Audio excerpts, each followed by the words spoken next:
So it is the year 2008. I want you to just, paint this picture in your mind for a second. Oh man, 2008, what a year. Right. I mean, the global financial system is just an absolute unmitigated freefall. Yeah, total panic. Exactly. Yeah. You've got these historic institutions like Lehman Brothers just vanishing overnight. People are losing their homes, their savings, basically their entire sense of security. It felt like the ground was falling out from under everyone. It really did. And simultaneously, right against this backdrop of just total economic panic, you have a junior senator named Barack Obama who is, well, he's entirely rewriting the rules of modern campaigning. Completely rewriting them. Yeah, he's doing it by harnessing the nascent power of the internet, driving this historic grassroots movement. And it's all fueled by like $5 and $10 small donations. Which was completely unheard of at the time. Right. So welcome to this deep dive. Today, we are taking you on a journey to decode the invisible architecture of our world. We're exploring the foundational concepts of political science. We are looking at the very gears and levers that make human society function. Exactly. And it is so crucial to start by looking at a year like 2008, I think. Oh, absolutely, because it perfectly encapsulates what we are looking at today. I mean, the events of 2008 weren't just, headlines on a news ticker. Right, they were real life. They were these raw, intense, high-stakes demonstrations of politics in action.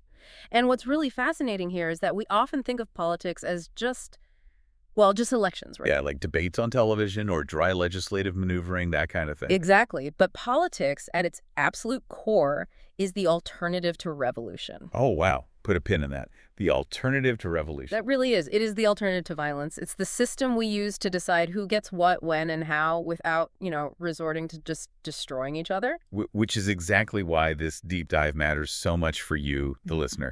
Because when politics as usual breaks down, the consequences are catastrophic. They really are. And the source material we're analyzing today highlights some massive historical stakes to illustrate this. Yeah, think about the American colonists in 1776, or, the Confederate South in 1860. Right. When political systems fail to address grievances, when those standard mechanisms of negotiation and compromise just collapse. You get war. You get war, you get revolution. So understanding the everyday mechanics of politics isn't just for, academics in a tower? No, it is a vital, necessary check on the arbitrary exercise of power. It's literally how we keep the world turning. Precisely. If we connect this to the bigger picture, the stakes literally couldn't be higher. And that is our mission today. We're going to unpack the massive concepts that define how we live together. We have a fantastic blueprint for you today. First, we're going to unpack the trio of power, order, and justice, which are like the absolute engines of society. The big three. The big three, yeah. Then we're going to explore the incredibly explosive difference between a state and a nation. We are two words you hear used interchangeably all the time on the news. Oh, constantly. But they actually mean very, very different things. Right. And finally, we're going to look at how scientists actually measure and study our political behavior, like whether you can ever truly separate facts from values. It is a massive undertaking, but it all starts with the most fundamental currency of human interaction, power. Power, right. Because 2008 showed us how political fortunes and honestly the lives of everyday citizens could just turn on a dime. Yeah, overnight. And the engine driving those turns is power. Like, why do we even listen to the people in charge? Okay, let's unpack this. Let's do it. At its most basic level, power is the ability to make and enforce rules, right? Yeah. And to influence the behavior of others. But it's not a monolith. Not at all. In our sources, political scientists draw a very sharp line between different types of power. Okay, what are the types? Specifically, they differentiate between hard power and soft power. So hard power is exactly what it sounds like. Brute force. It's brute force. It's military might. It is vast economic wealth used as coercion. Basically, it's the ability to force someone to do something they really do not want to do, usually through the threat of violence or severe deprivation. Okay, so that's hard power. What's soft power then? Soft power, on the other hand, is the power of attraction. Attraction, like being well-liked. Yeah, it's persuasion, it's charisma, culture, and ideology. It is getting people to want what you want. Okay, let me try an analogy here to make this super relatable for the listener. Think about your workplace. Oh, good one. Hard power is like having a terrible boss who comes up to you and says, if you don't work the weekend and finish this project, you are fired. Yikes. Yeah, that's hard power. Right. You are going to do the work, obviously, but you're doing it out of fear. You're being coerced. Exactly. Soft power, on the other hand, is like a highly respected, charismatic colleague who comes up to you and says, hey, I'm working on this amazing project this weekend. It's going to change the industry, and I would love for you to be a part of it. Ah, right. And you volunteer. You volunteer. You willingly give up your weekend because you genuinely want to help them. Like, you are still working the weekend, the behavior has still been influenced, but the mechanism is entirely different. That is a perfect distillation of the concept, and it perfectly addresses a major fallacy that our sources point out, actually. What fallacy? Well, there is this very famous quote by the Chinese communist revolutionary Mao Zedong. He famously claimed that power flows from the barrel of a gun. Right, I've heard that one. Yeah, it's widely quoted. Now, while coercion is definitely a reality of statecraft, saying power only comes from a gun is a massive oversimplification. Wait, isn't that completely ignoring human nature, too? I mean, if someone is just holding a gun to your head constantly the second they look away, you're going to turn on them. Exactly. And that is exactly why Mao's quote is fundamentally flawed if you take it as the only truth. Power also flows from wealth, from charisma, from deeply held ideologies, and from moral standing. Because if you only rely on fear, you have to watch your back 24/7. Right. A government that relies solely on the barrel of a gun is incredibly fragile. Which leads us to a crucial distinction in our deep dive today, the difference between power and authority. Okay, so how do we define authority then? Because if power is getting people to do what you want, what is authority? Authority flows from moral, spiritual, or legal norms that a society broadly embraces. It is the right to exercise power. The right to exercise it. Yeah. Okay, can you give me an example? Sure. If a mugger holds you up in an alley, they have power over you. They have the barrel of a gun, right? They have hard power. Exactly. But they do not have authority. Nobody thinks the mugger has the right to take your wallet. But when a police officer pulls you over for speeding... Oh, I see. They have power, but they also have authority. Because society has agreed upon a set of laws that grants them that specific right to pull you over. Exactly. You might be annoyed, but you recognize their authority to do it. Okay, so what does this all mean for the average person? Like, how does this translate to entire countries and governments? It translates into the concept of legitimacy. Legitimacy is basically the holy grail of political science. A holy grail. Yeah. It is achieved when power is exercised through institutions that the people freely accept. And our sources provide what they call the acid test for legitimacy. The acid test. I love this. It's not just about looking at a piece of paper and saying, look, we have a constitution, we're legitimate. Precisely. The acid test is not merely having the right to vote or the right to strike or the right to protest written down somewhere. The true test of legitimacy is the value that the people attach to those rights. Wait, what do you mean by value? It's whether the citizens believe the system actually works and is worth participating in. For example, if a country holds an election, but 90% of the population believes the election is completely rigged and refuses to vote. Then that government lacks legitimacy, even if it physically has a ballot box. Exactly. The hardware is there, but the legitimacy is gone. The sources give us some incredibly stark historical evidence for this too, showing what happens when legitimacy is just totally absent. Yeah, let's look at illegitimate seizures of power. Right. So in 2008, you had military coups in Mauritania and Guinea. The military just rolled in with tanks and took over. Yeah. Now, they had power, hard power. Yeah, they had zero legitimacy. Zero. Or go back to 1923, Adolf Hitler's beer hall putsch in Munich. Oh, yeah. Classic example. He tried to seize power by force, literally waving a gun around in a beer hall. Oh. And it failed miserably because at that specific time, he lacked broad legitimacy and authority among the German people and the military apparatus. He had a gun, but no authority. Contrast those failures, or those really fragile military juntas, with successful mass uprisings against repressed regimes. Oh, this is where it gets inspiring. Right. Look at the Russian revolutions in 1917, or the fall of the Soviet Union in 1992. Look at Cuba in 1958, Iran in 1978, or the massive wave across Eastern Europe in 1989. All these massive shifts. In all of these cases, you had regimes that possessed massive amounts of hard power. I mean, they had secret police, they had tanks, they had the barrel of a gun everywhere, but they had completely lost their legitimacy. And when a regime loses its legitimacy, all the hard power in the world eventually just shatters against the collective will of a population that simply refuses to consent anymore. It just crumbles. Here's where it gets really interesting, though, especially from a practical standpoint. The sources detail the sheer staggering cost of repression. Yes, the economic cost. It's phenomenally expensive to rule a country that hates you. It really is, which raises an important question. Why do illegitimate regimes almost always collapse economically? Well, because you have to pay for all that hard power, right? Exactly. If you have to position an armed guard on every street corner, if you have to monitor every phone call, if you have to run massive propaganda campaigns just to keep the population from rioting. You are draining your nation's resources. You are. You're spending your wealth on coercion instead of, education, infrastructure, or innovation. Which brings up my absolute favorite detail from the sources. It's this Soviet-era joke that perfectly encapsulates this economic rot. Oh, I know the one. It's so good. So you have these workers in the USSR operating under a system entirely devoid of public approval, and their motto basically became, "We pretend to work and they pretend to pay us." It is a dark joke, but it is deeply, deeply profound. It really is. Because it illustrates the perverse work ethic that takes root when legitimacy is just gone. If the people don't believe in the system, they will do the absolute bare minimum to avoid punishment. Right. Why work hard for a system that you don't believe in that doesn't reward you? Exactly. So innovation dies. Productivity just plummets.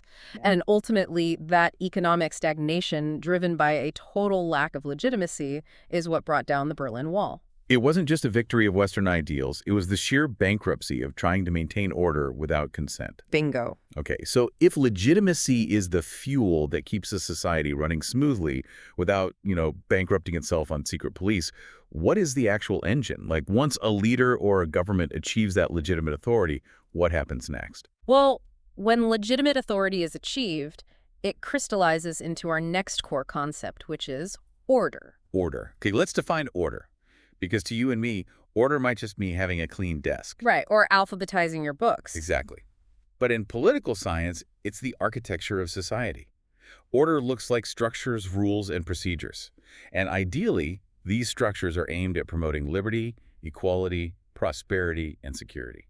To understand how we actually arrive at order, we have to look back at 17th century Western philosophy, specifically the concept of the unwritten social contract. The social contract. This is the idea that we aren't just like a bunch of lone wolves wandering the forest. We are individuals forming a community. Correct. And the foundational premise of the social contract is the consent of the governed. The consent of the governed. Yes. Thinkers like John Locke and Thomas Hobbes, they theorized about a time before government, a so-called state of nature. Like total anarchy. Essentially, yeah. They argued that individuals willingly gave up a portion of their absolute, unbounded freedom in exchange for the security and order provided by a government. So it's a trade. You agree not to steal your neighbor's property, and in return, the government agrees to protect your property from being stolen. Exactly. It's a mutual agreement. But there's catch. Right. Because the sources spend a lot of time on nature with a capital N, this whole idea of natural law and natural rights. Right, and what's fascinating here is that the architects of the social contract believe that certain rights are inherent to human existence. They aren't gifts from a king, you are born with them. They are natural rights that can be deduced through basic human reason. The right to life, the right to liberty. Exactly. And the crucial mechanism of the social contract is this. If a government breaks the contract, if it arbitrarily takes away life or liberty without just cause, the contract is void. Which means the people have the right to revolt. Precisely. The right to revolt is baked into the very concept of the social contract. It is the ultimate fail-safe against tyranny. So humanity has this social contract, and we try to build order based on it. But when you look around the world, order looks wildly different depending on where you are. Oh, vastly different. We have so many diverse governments. So help the listener categorize this chaos. How do political scientists map out all these different types of order? Well, the text breaks down the classifications of governments into several opposing pairs to help us kind of make sense of the global landscape. First, you have the division of sovereignty. Republics versus monarchies and tyrannies. Okay, let's unpack that. A republic means the sovereignty, the ultimate power rests in the people, right? Yes. In a republic, the state is considered a public matter, not the private property of a ruler. Yeah. This is in direct contrast to a monarchy where sovereignty rests in a royal family, or a tyranny where it rests in a single autocrat who just seized power. Okay, that makes sense. Next category, democracies versus dictatorships. This one deals with how leaders are chosen and how power is transferred. Democracies are defined by free, fair and regular elections. The leadership can be voted out peacefully. Right. Dictatorships lack these mechanisms. Power is held by force, and political opposition is typically outlawed. Then we have the economic dimension. Capitalist or market-based systems versus socialist or state-regulated systems. Right. This categorizes how a society organizes its wealth and resources. A capitalist system relies on private ownership and the free market to determine what is produced and how much it costs. Supply and demand. Exactly. A socialist system relies on state ownership or heavy regulation to distribute resources according to societal needs rather than pure profit. Though it should be noted, most modern states are a mix of both. Yeah, a hybrid model. Uh-huh. And finally, the developmental category. Developed versus developing countries. This is a classification based on economic indicators, industrialization, standard of living, and infrastructure. It highlights the vast disparities in global wealth, right? And the capacity of different states to actually provide order and prosperity for their citizens. Exactly. So we have all these different types of governments trying to establish order. But order and government require a specific playing field. Like, they need a board to play on. They need borders. Right. And this transitions us into a topic where political terminology gets incredibly confusing. Oh, I know where you're going with this. Yeah, I want to explicitly untangle 3 words that we use interchangeably all the time on the news in casual conversation, but logically we really shouldn't. State, nation, and country. Yes. State, nation, and country. This is perhaps one of the most vital distinctions in political science. Let's start with the state. In political terms, the sovereign state is the supreme entity. Okay, but clarify this for the listener. When we say state, we aren't talking about New York or Texas or California, right? Correct. In the United States, states like Texas or New York are administrative subdivisions. Right, they aren't their own countries. Exactly. They have localized power, but they are not sovereign states in the eyes of international law. A sovereign state is defined by 3 absolute criteria. Okay, what are they? First, it has clearly defined territorial boundaries. Second, it has a monopoly on the legitimate use of force within those boundaries. Meaning, only the state can legally lock someone up or wage war. Precisely. And third, it has the administrative capacity to levy taxes and raise armies. It is a legal and political entity. So this state is the cold, hard legal machinery. It's the borders, the military, the tax collectors. Right, yeah, exactly. Okay, so here's where it gets really interesting. Let's pivot to the emotional dimension. What is a nation? If the state is the hardware, the nation is the software. Oh, I like that. A nation is a psychological and emotional concept. It is a group of people who share a profound sense of belonging and identity. So it's not about borders on a map. Not inherently, no. This shared identity can be based on a multitude of factors. A shared geographic location, a shared history, a common ethnicity, a dominant religion, a shared language, or just a deeply ingrained culture. So a nation is a feeling of us. And the sources contrast different types of nations, too. On one hand, you have highly homogeneous nations, places like Poland, Scandinavia, or Japan. Right. In those examples, the vast majority of the population shares the same ethnicity, language, and cultural history. The sense of nationhood is deeply unified and uniform. But then you have highly diverse nations, the United States, the UK, Russia, and the source specifically highlights India. India is a fantastic example. Think about India. It has 18 official native tongues recognized by its constitution, dozens of distinct ethnicities, and multiple major religions. Yet there is still a cohesive Indian nation. Right, a shared identity that transcends those massive internal differences. It's amazing. It is, because a nation does not require everyone to be identical. It requires them to feel a shared destiny and identity. Which brings us to the collision of these 2 concepts. The invention and, honestly, I would argue, the tragedy of the nation-state. The nation-state is the dominant political model of our modern world. It is the idea that the political boundaries of a sovereign state should perfectly align with the cultural and emotional boundaries of a nation. But where did this even come from? Like, who decided this was the best way to do things? We trace the birth of the nation-state back to mid-17th century Europe. Specifically, the Peace of Westphalia in 1648. 1648. Before this, Europe was a mess of sprawling, multi-ethnic empires and feudal holdings. The borders were constantly shifting based on who married who or who conquered who. Very messy. Very. So the Peace of Westphalia essentially birthed the modern international system by establishing the principle of sovereignty. The continent transitioned into more compact geographic units where the population generally shared a single dominant culture or religion. Okay, let me push back on this a bit, because the sources point out the incredibly dark side of this European export. The nation-state model works fine if your borders naturally match your culture, but exporting this idea globally was disastrous. Oh, absolutely disastrous. Let me offer an analogy here. Imagine taking several rival families who have feuded for centuries, who have different religions, different languages, and deeply held historical grievances. Okay.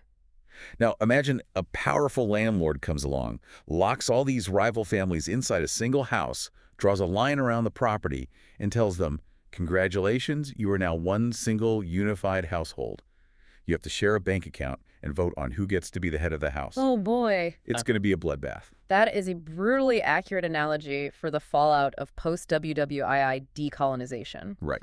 When European colonial powers retreated from Africa, the Middle East, and Asia, they didn't draw new state borders based on the organic, lived realities of the nations on the ground, No, they drew arbitrary lines on maps. largely based on where their colonial outposts just happened to be. They created instant, arbitrary multinational states. And the results were catastrophic violence. The sources provide some truly heartbreaking examples of this. Look at the Nigerian Civil War in 1967. Okay, break that down for us. Nigeria was a state created by the British, containing multiple distinct nations. The Igbo people, feeling marginalized and threatened within this arbitrary state, attempted to break away and form their own nation-state called Biafra. And the result was a devastating war and famine. Exactly. Or look at the Rwandan massacre in 1994. Well, me. The colonial powers had arbitrarily grouped the Hutu and Tutsi populations together within a single state structure, exacerbating and weaponizing their divisions. And that ultimately culminated in genocide. We saw it again in the 2008 tribal violence in Kenya's Rift Valley following disputed elections. Yeah. When a state encompasses multiple distinct nations that view politics as a zero-sum game of survival. Right. If you win, I lose. Yeah, the quest for a unified nation-state often leads to ethnic cleansing, civil war, and just profound suffering. And we cannot forget those who were left off the map entirely. The listener needs to understand the volatile reality for stateless nations. Oh, stateless nations. This is the opposite problem, right? Yes. Instead of multiple nations trapped in one state, you have a distinct nation, a group of people with a fierce shared identity, language, and culture that has no sovereign territory to call its own. The sources cite the Kurds, the Palestinians, and the Tibetans. Exactly. These are millions of people who possess all the emotional and cultural hallmarks of a nation, but they are denied the legal territorial protection of a state. They are minorities living under the authority of other sovereign states, which constantly leads to friction, marginalization, and conflict. The reality of statelessness is a daily, grueling struggle for recognition and self-determination. Which naturally leads us to reflect on the heavy realities of these conflicts. When we discuss civil wars, genocides, and statelessness, it invariably triggers our human sense of fairness. It really does. You can't talk about Biafra or the Kurds without asking, is this right? Is this fair? Which perfectly transitions us into our final core concept, Justice. justice, and how we scientifically study these messy human realities. The quest for the right way to organize society is as old as civilization itself. And to understand the roots of political literacy, the sources actually point us back to the ancient Greek philosopher Aristotle. Aristotle had this profound observation. He said that humans are unique among all animals because we possess a perception of good and evil, of the just and the unjust. Right, we don't just act on instinct. We debate morality. If we connect this to the bigger picture, Aristotle's basically saying that moral judgment and political literacy are two sides of the same coin. Oh, I see. To be politically literate is to be able to engage in the debate over what constitutes justice in a society. And that is exactly why repressive regimes, those illegitimate states we talked about earlier, are so terrified of political discussion. Oh, they despise it. They ban free speech, they outlaw opposition parties, they censor the press. Why? Because the very act of questioning justice threatens their absolute power. If the people are allowed to debate what is right, they will inevitably realize the regime is wrong. Exactly. The great modern example from our sources illustrates the power of citizens exercising this political literacy, actually. Think about the UK labor strikes in 2009. Right, 2009. So the world was reeling from the financial crash. British workers were facing severe economic recession and were deeply anxious about foreign workers being brought in for construction jobs. But they didn't just accept it. They went on strike. They protested. Exactly. They utilized their political literacy. They engaged in a public, sometimes disruptive, but ultimately nonviolent debate about what economic justice looked like in their society at that specific moment. They freely expressed their unhappiness. Which is the hallmark of a legitimate, ordered society functioning exactly as intended. So we know that debating justice is essential. But here's the academic showdown for the listener. Yeah. How do political scientists actually study all of this today? Like, how do you study something as subjective as fairness or justice? Well, in modern political science, there are two primary schools of thought that are constantly in tension. Okay, let's hear them. The first is the normative approach. Okay, let's unpack normative. This sounds like it deals with norms, with values. Precisely. The normative approach sticks to values. It asks what should be rather than just what is. Got it. It is concerned with evaluating the moral and legal standards of policies. A normative political scientist asks the big philosophical questions. What is justice? What is the best form of government? What are the moral obligations of a citizen? So it's deeply rooted in philosophy and ethics. Exactly. But on the other side of the ring, you have positivism, which is also referred to as behaviorism. Positivism. Positivism completely rejects the subjective debate over values. It sticks purely to facts, empirical research, and measurable variables. Look at the numbers, please. Exactly. Behaviorists apply the rigorous scientific method to human politics. They rely on data, statistics, polling, and observable behavior. They don't ask what should be.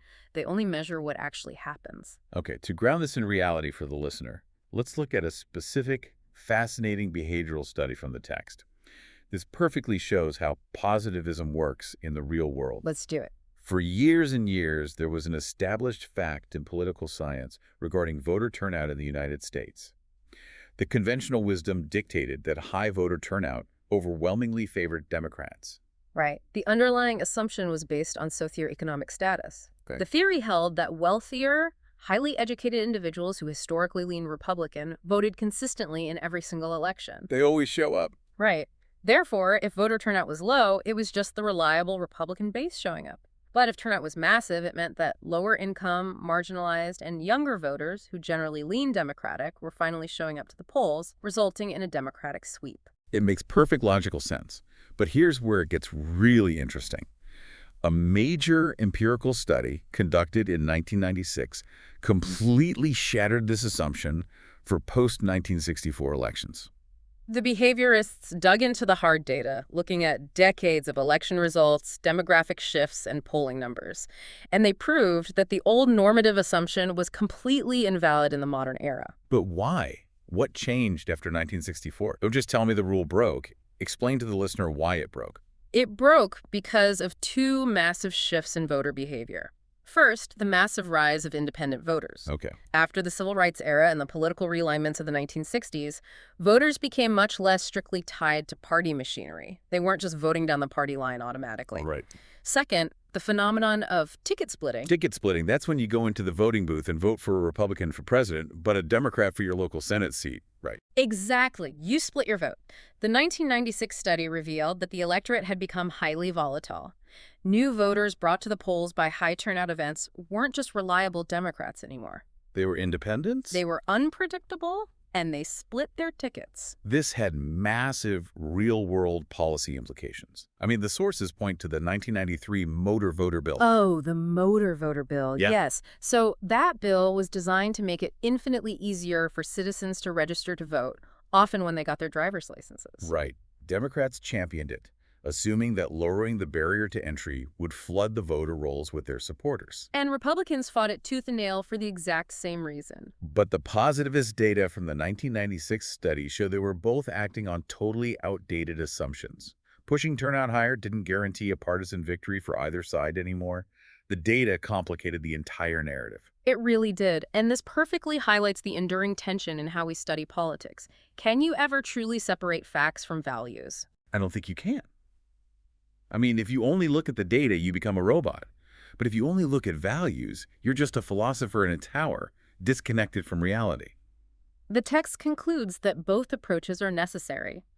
Behaviorists and positivists take rigorous, empirical, small steps on the road to knowledge. Right. They prevent us from making policies based on flawed assumptions, like the voter turnout myth. But the normative thinkers are just as vital. They ensure we don't turn political science into an academic game of trivial pursuit. They force us to ask why the data matters. What is the moral implication of the data we are gathering? Exactly. They keep the pursuit of justice at the center of the discipline. So let's briefly recap this incredible journey for the listener. We started with the raw, volatile events of 2008 to show that politics is the only alternative to revolution, We unpacked the delicate, vital balance of power, authority, and legitimacy. and saw how incredibly expensive it is to rule through fear rather than consent. We navigated the explosive architecture of order, drawing the stark lines between states, nations, and the blood-soaked history of the nation-state model. And finally, we explored the ongoing battle between measuring facts and debating values. It is a complex, beautiful, and deeply human machinery. It really is. It is. Which leaves us with a final provocative thought for you, the listener, to mull over on your own. It builds perfectly on the source material we've explored today. Okay, let's hear it. Aristotle noted that our unique ability to debate what is just and unjust is the core of human politics. It is what makes us politically literate. But look at modern political campaigns today. Right. They increasingly rely on the behavioral, data-driven positivist approach. They treat voters not as citizens engaged in a moral debate, but as statistical variables to be manipulated through micro-targeted ads just to bump up turnout metrics by a fraction of a percent. Wow. That's a sobering thought. So the question is this: are we losing the normative soul of politics? If we completely stop debating what is good and just, and only measure what is statistically effective for winning an election, do we risk surrendering the very political literacy that Aristotle said makes us human? That is something to think about. Thank you so much for joining us on this deep dive. Keep questioning the architecture around you. We'll see you next time.